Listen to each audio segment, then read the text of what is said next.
ಇಂದು ನಮ್ಮ ಭಾರವಾದ ಮನಸ್ಸಿನಿಂದ ಕುದಿಯುತ್ತಿರುವ ರಕ್ತದಿಂದ ನಾವೆಲ್ಲರೂ ಧ್ವನಿ ಎತ್ತಬೇಕಾಗಿರೋದು ಪ್ರಕೃತಿಯನ್ನು ಕೊಲ್ಲುತ್ತಿರುವ ಕ್ರೂರತೆಯ ಬಗ್ಗೆ. ಈಗ ತೆಲಂಗಾಣದಲ್ಲಿ ಕಾಂಚಾ ಗಚಿಬೌಲಿ ಪ್ರದೇಶದಲ್ಲಿ 400 ಎಕರೆ ಕಾಡು ಕಡಿದು ಹಾಕಲಾಗಿದೆ. ಒಂದು IT ಪಾರ್ಕ್ ನಿರ್ಮಿಸಲು ಎಂದು ಹೇಳಲಾಗಿದೆ. ಆದರೆ ಇದರಿಂದ ಅವುಗಳಲ್ಲಿ ವಾಸಿಸುವ ಸಾವಿರಾರು ಪ್ರಾಣಿಗಳು ಬೀದಿಗೆ ಬಂದು ಹೊಟ್ಟೆ ಹಸಿವಿಂದ ಸುಮ್ಮನೆ ಸಾಯೋದೊಂದೇ ಎಂದು ನಿರ್ಧರಿಸಿವೆ.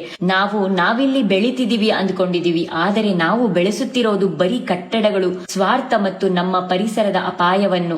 ಈ ಭೂಮಿಯನ್ನು ಭಗವಂತ ಎಲ್ಲರಿಗೋಸ್ಕರ ಸೃಷ್ಟಿ ಮಾಡಿದ್ದಾನೆ, ಕೇವಲ ಮನುಷ್ಯನಿಗೋಸ್ಕರ ಸೃಷ್ಟಿಯಾಗಿರೋದಲ್ಲ. ಹಕ್ಕಿಗಳು ಗಗನದಲ್ಲಿ ಹಾರಲು, ಜಿಂಕೆಗಳು ಅರಣ್ಯದಲ್ಲಿ ಓಡಾಡಲು, ಹಾವುಗಳು ನೆಲದೊಳಗೆ ತನ್ನ ಬದುಕನ್ನು ಕಟ್ಟಿಕೊಳ್ಳಲು, ಎಲ್ಲ ಜೀವಿಗಳಿಗೂ ಈ ಪ್ರಪಂಚ ಸಮಾನ.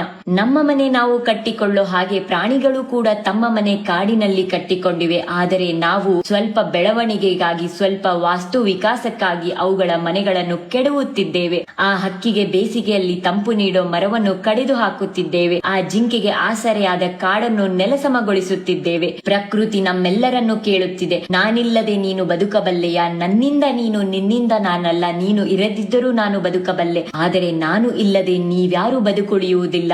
ನಾನು ಕೊಡುವ ಗಾಳಿ ನೀನು ಉಸಿರಾಡುತ್ತಿದ್ದೀಯಾ? ನಾನು ಹರಿಸುವ ನೀರೇ ನಿನ್ನ ಜೀವ. ನಾನು ಬೆಳೆಯುವ ಅನ್ನವೇ ನಿನ್ನ ಹಸಿವು ನೀಗಿಸೋದು. ನಾನು ನೀಡುವ ನೆರಳಿನಲ್ಲೇ ತಂಪಾಗಿದೀಯಾ, ಆದ್ರೆ ನನಗೆ ನೀನೇನ್ ನೀಡುತ್ತಿದೀಯಾ? ನನ್ನ ಬೇರು ಕತ್ತರಿಸುತ್ತಿದ್ದೀಯಾ? ನನ್ನ ನದಿಗಳನ್ನು ಒಣಗಿಸುತ್ತಿದ್ದೀಯಾ? ನನ್ನ ಜೀವಿಗಳನ್ನು ಮನೆರಹಿತ ಮಾಡುತ್ತಿದ್ದೀಯಾ? ಒಂದು ದಿನ ಬರಲಿದೆ, ನಾನಿಲ್ಲದೆ ನೀನು ಜೀವಿಸುವೆ ಎಂದು ನೀನೇ ನಂಬಿದ ದಿನ. ಆಗ ನಾನಿಲ್ಲ, ಆದರೆ ನೀನೂ ಇಲ್ಲ. ಗಾಳಿಯ ರೂಪದಲ್ಲಿ ವಿಷವನ್ನು ಸೇವಿಸುವೆ. ಪ್ರಕೃತಿಯ ಮಾತು ಕೇಳು, ಬೆಳೆಯೋಣ, ರಕ್ಷಿಸೋಣ, ಬದುಕೋಣ.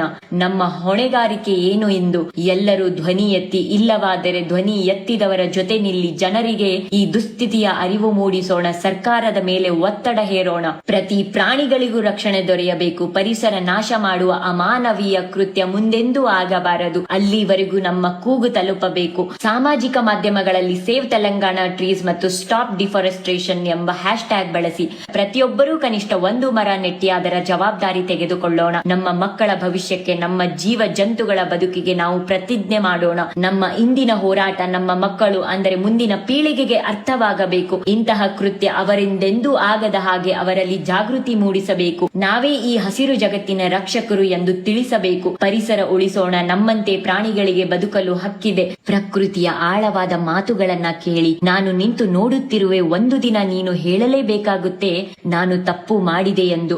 ಆದರೆ ಅದನ್ನು ಕೇಳಿಸಿಕೊಳ್ಳಲು ನಾನು ನಿನ್ನ ಜೊತೆ ಇರುವುದಿಲ್ಲ.